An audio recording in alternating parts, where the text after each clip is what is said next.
Voyager अभियान से जुड़े एक और व्यक्ति थे वैज्ञानिक कार्ल सगन।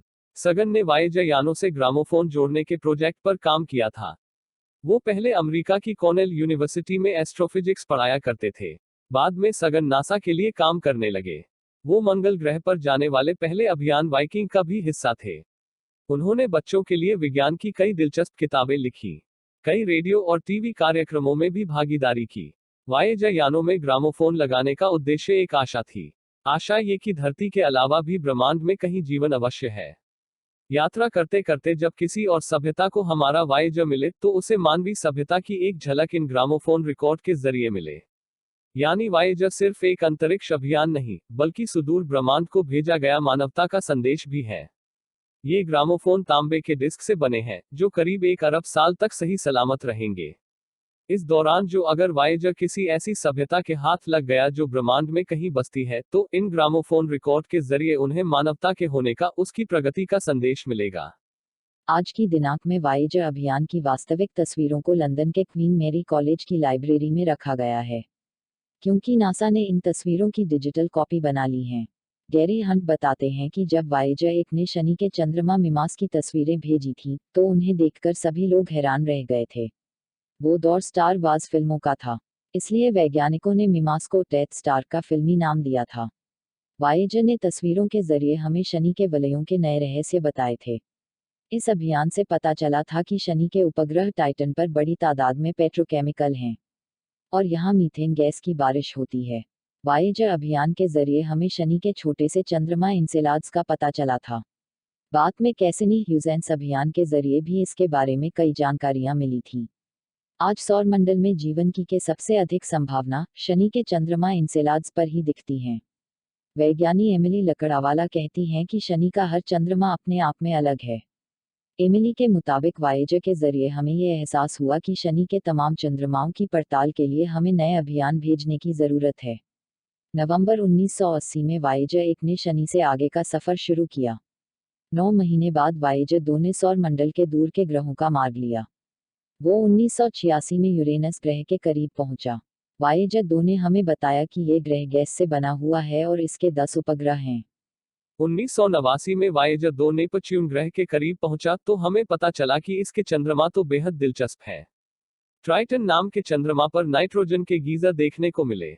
सौर मंडल के लंबी यात्रा में वायेजर 1 और 2 ने मानव को तमाम जानकारियों से सराबोर किया है। हमें पता चला है कि धरती पर होने वाली कई गतिविधियां सौर मंडल के दूसरे ग्रहों पर भी होती हैं। वायेजर की खोज की बुनियाद पर ही बाद में कई और अंतरिक्ष अभियान शुरू किए गए। जैसे शनि के लिए कैसिनी ह्यूजेंस अभियान अंतरिक्ष यान भेजा गया। बृहस्पति ग्रह के लिए गैलीलियो और जूनो यान भेजे गए। अब कई और अभियान सुदूर अंतरिक्ष भेजे जाने की योजना है। हालांकि फिलहाल यूरेनस और नेपच्यून ग्रहों के लिए किसी नए अभियान की योजना नहीं है। तब तक हमें वायेजर से मिली जानकारी से ही काम चलाना होगा। मानव के इतिहास में ऐसे गिने चुने अभियान ही हुए होंगे जिनसे इतनी जानकारियां हासिल हुई।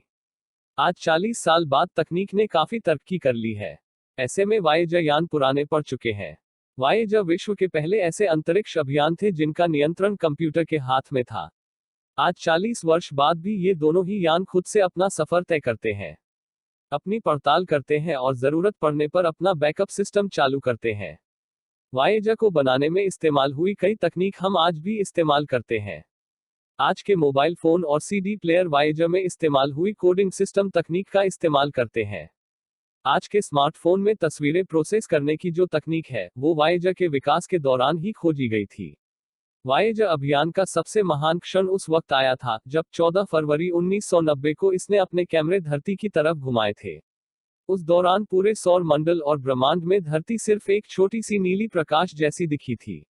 एमिली लकड़ावाला कहती हैं कि पूरे ब्रह्मांड में ये एक छोटी सी नीले रंग की टिमटिमाहट ही वो जगह है जहां हम जानते हैं कि जीवन मौजूद है।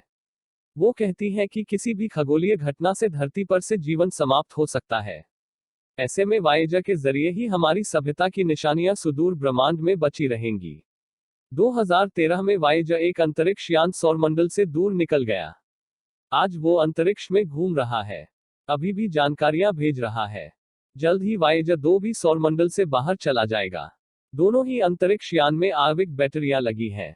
जल्द ही इनसे विद्युत बनना बंद हो जाएगी। हर साल इनसे 4 वॉट कम बिजली बनती है।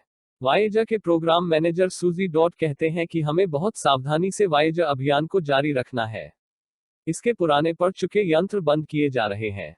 दोनों के कैमरे बंद किए जा चुके हैं, क्योंकि अंतरिक्ष में घुप्प अंधेरा है। देखने के लिए कुछ भी नहीं है। विद्युत बचाकर वायेजर को सर्द अंतरिक्ष में गर्म बनाए रखा जा रहा है। सूजी डॉट कहते हैं कि अगले 10 वर्षों में दोनों को पूरी तरह से बंद करना होगा। ये पूरी मानवता के लिए बहुत दुखद दिन होगा। हालांकि तब तक दोनों ने अपनी बेहद दिलचस्प जिंदगी का सफर पूरा कर लिया होगा। लेकिन दोनों ही अंतरिक्ष यान अंतरिक्ष में हमेशा ही मौजूद रहेंगे। शायद किसी और सभ्यता को मानवियत के ये दूत मिल जाएं। फिर वो इन यानों में लगे ग्रामाफोन रिकॉर्ड के जरिए मानवता का संदेश पढ़ सकेंगे। वायेजर अभियान के जरिए 1977 की दुनिया अंतरिक्ष में जी रही है। वायेजर अभियान ने मानवता को अमर कर दिया है।